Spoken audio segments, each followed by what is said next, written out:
Комитет по лесному хозяйству Ингушетии подвел итоги работы за прошедший год. Так, с начала 2017-го комитету удалось провести все запланированные лесокультурные мероприятия.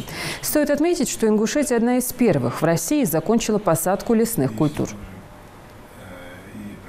Сегодня мы подводим итоги работы комитета за 2017 год, а также ставим задачи на 2018 год.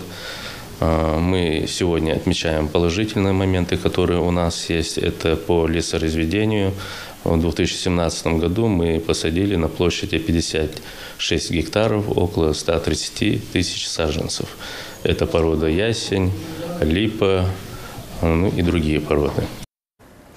Также в прошлом году комитетом было проведено 152 проверки, из них 21 рейдовое мероприятие, которые выявили незаконную добычу древесины. В Алхасты нарушители были привлечены к ответственности, а все материалы переданы в отдел полиции для принятия необходимых мер в соответствии с действующим законодательством. У нас есть такие показатели положительные еще в области охраны лесов от пожаров. Практически не допущено пожаров в лесном массиве.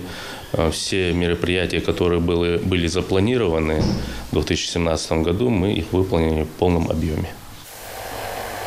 В текущем году перед комитетом поставлено много задач. С началом весны сотрудники Комлесхоза уже приступили к озеленению Сунжинского хребта.